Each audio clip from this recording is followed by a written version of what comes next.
Et aujourd'hui, nous allons plonger au cœur de l'histoire du lycée international de Saint-Germain-en-Laye avec notre invité François Boulet. Bonjour. Bonjour madame. Alors, vous êtes auteur de l'histoire du lycée international de Saint-Germain aux éditions Les Presses Franciliennes. Une histoire riche, une histoire variée.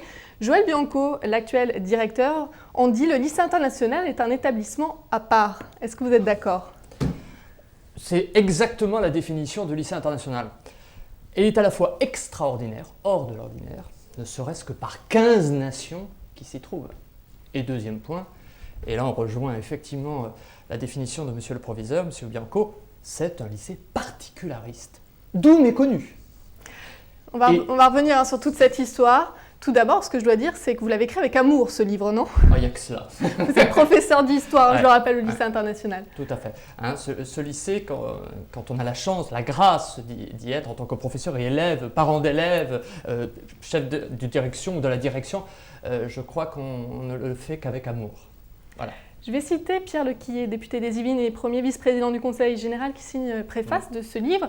Et il parle de vous et de votre ouvrage en disant que c'est un voyage sensible et scientifique. Est-ce que cela résume bien ce livre ? Tout à fait. Le cœur et la raison.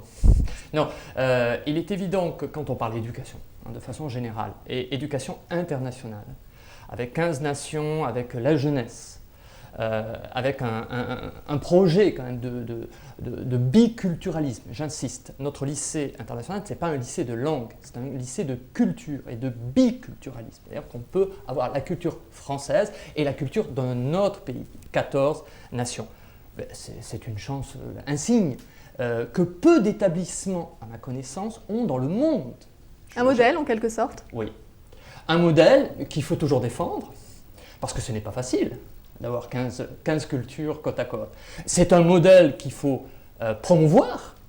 C'est un modèle qui est aussi extraordinaire. Donc face à peut-être les établissements ô combien importants de Saint-Germain-en-Laye, il faut peut-être mieux le connaître. Parce que les lycées, on en a beaucoup à Saint-Germain, et de très grande qualité. D'où le choix de ce sujet. Est-ce que vous avez eu des surprises pendant vos recherches ? Oh oui. J'en dis 3. D'abord, on dit que c'est un lycée d'élite. Eh bien, quand on regarde l'histoire, on s'aperçoit que c'est un lycée, certes, où il y a les langues et les cultures qui portent, mais dans les 30 premières années, on avait un lycée de fils d'officiers qui était parfois très médiocre, et les résultats au baccalauréat, à cette époque, étaient de 40%, ce qui, par rapport à la moyenne, était un peu en deçà. Alors vous dites lycée élitiste non, lycée exigeant oui. Exigeant par la double culture. J'insiste quand même.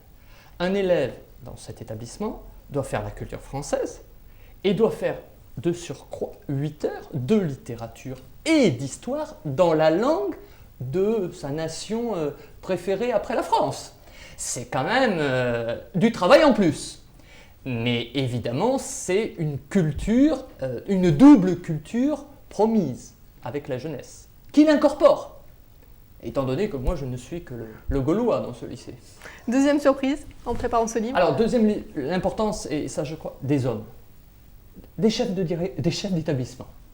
Je me permets de dire qu'il faut toujours dire qu'en 1952, on a eu la chance d'avoir d'abord un grand homme. Alors d'abord c'est Eisenhower, le général Eisenhower qui a eu cette idée, une seule chapelle, une seule école, c'est-à-dire rassembler les fils d'officiers internationaux de l'OTAN avec un contrôleur des finances, M. Le Picot, et un directeur, M. Tallard, René Tallard, professeur agrégé d'anglais, qui a créé de rien un établissement scolaire. Une annexe du lycée, aujourd'hui le lycée Jean d'Albret, c'était le lycée Roby à l'époque. C'était une annexe au sens précis du terme, c'était vraiment très loin. Mais pas cette ambition à l'époque. Mais non, pas du tout. Et deuxièmement, alors le grand proviseur, qui est resté en tous les cas le plus longtemps, 25 ans, c'est M. Edgar Scherer, et là j'ai une pensée pour lui parce qu'il nous a quittés le 9 février dernier, et c'est lui qui a fait du lycée de l'OTAN le lycée international reconnu, connu, et grâce à tous ses talents et notamment grâce à son activité auprès des sections internationales. Mais qui a su convaincre aussi de l'utilité de ce lycée. Fait. Je me permets de dire, il y a toujours une difficulté, vous savez, dans l'éducation nationale, qui est une éducation napoléonienne, donc centralisée. Nous, par excellence, on a une éducation à 15 nations, confédérées en quelque sorte. Il est évident qu'il faut allier ces deux projets éducatifs, l'un un peu centralisé avec ses qualités et l'autre décentralisé avec tous les aspects, sections, publiques, privées, à l'époque militaire, etc. C'est à la fois vous savez, il y a une citation de Benjamin Franklin qui dit il y a deux nations chaque fois. Il y a la mienne et puis il y a celle que je voudrais être, c'est la France. Eh bien, c'est un peu le projet de Benjamin Franklin au lycée international. Alors, l'exigence de ce lycée, des hommes, et pour finir, une autre surprise. Ah ben l'autre surprise, c'est les élèves. Parce que vous côtoyez quotidiennement. Oui, tout à fait. La jeunesse du lycée international, c'est une jeunesse qui nous surprend. Par la fantaisie, par l'humour, par une gaieté, avec les soucis. C'est la jeunesse qui a ses soucis. Il ne faut pas croire qu'il y a moins de soucis au lycée international que dans d'autres jeunesses. Mais elle apporte une curiosité d'esprit, une ouverture d'esprit avec des arrière-plans parfois pas faciles, parce qu'ils ont beaucoup voyagé parfois, avec les difficultés des grands voyages, et de revenir ou de venir dans un nouveau pays. Mais de cela, on crée une culture commune. Donc vous êtes contre cette idée d'élèves privilégiés, on parle de zones d'enseignement privilégiées dans ce livre. Non, alors vraiment, je n'ai jamais ressenti cela, pour une bonne et simple raison, et ça j'y insiste, c'est qu'il y a beaucoup d'humilité dans cet établissement, et plus qu'on ne le pense, et c'est ce que j'apprécie beaucoup. Est-ce que c'est dû à son histoire également ? Je crois. L'histoire de créer comme ça un Babel qui réussit, c'est-à-dire un Babel qui va de plus en plus en hauteur avec l'éducation, ça doit être modeste, ça doit être sérieux, ça doit être appliqué, mais en même temps il y a une inspiration, il y a une chance. Tout le monde sait que nous avons une chance d'être dans cet établissement. Et nous en faisons non pas une gloire, surtout pas un orgueil, mais nous la propageons via la langue française. Nous sommes des ambassadeurs. Tous les élèves, je me permets de dire, il y en a eu peut-être 50 000, sont des ambassadeurs de la langue française et ils partent à l'étranger. Donc il y a quand même un vivier, là, une chance, en tout cas déjà pour la francophonie. On a l'impression que vous les avez redécouverts en faisant ces recherches. Peut-être nous parler de ce travail de recherche. Je vous remercie de cette remarque qui est très belle. C'est évident que quand on fait, pour tout sujet, c'est l'historien, quand on fait une enquête historique, on s'aperçoit qu'il y a une épaisseur que j'étais loin de me rendre compte, et qui donne une gravité au sujet, une dimension que l'on a, mais qu'on ne ressent pas, qu'on n'en a pas conscience, qui moi m'a étonné dans les travaux et les jours de ce lycée depuis 160 ans. Alors j'ai parlé de 50 000 élèves, il y a 5 000 adultes derrière. Je parle aussi des personnels de service, des personnels administratifs, des personnels de la bibliothèque, du CDI. Enfin, c'est vraiment un monde. Il y a 500 adultes donc par an. Donc vous avez retrouvé dans les archives départementales notamment. Alors, vous avez sillonné beaucoup de lieux. Voilà, là pour un tel travail, évidemment, il aurait fallu que j'aille voir toutes les archives nationales des 14... Ça, je ne l'ai pas fait, je l'avoue. Mais en revanche, j'ai fait toutes les archives internationales françaises, c'est-à-dire les archives de l'OTAN à Vincennes, les archives bien entendu de l'Académie à Montigny-le-Bretonneux, c'est les archives départementales, les archives municipales à Saint-Germain-en-Laye, je vous donne un exemple, la visite du président de la République. On retrouve la une du journal de Saint-Germain-en-Laye d'ailleurs. Exactement, le journal de Saint-Germain-en-Laye qui avait fait toute sa une avec M. Péricard et M. Petit, qui avaient fait toute leur une sur cette visite du 6 mai 1980, qui a été une grande visite. Et on découvre ces archives aux archives nationales dans le fond de la présidence de la République. Alors l'histoire est très riche, difficile de parler de toutes ces périodes ici en plateau. Pour en citer quelques-unes, prieuré du Moyen-Âge et d'Ancien Régime, résidence secondaire d'un pharmacien, un lieu réquisitionné par les Allemands pendant la Seconde Guerre mondiale.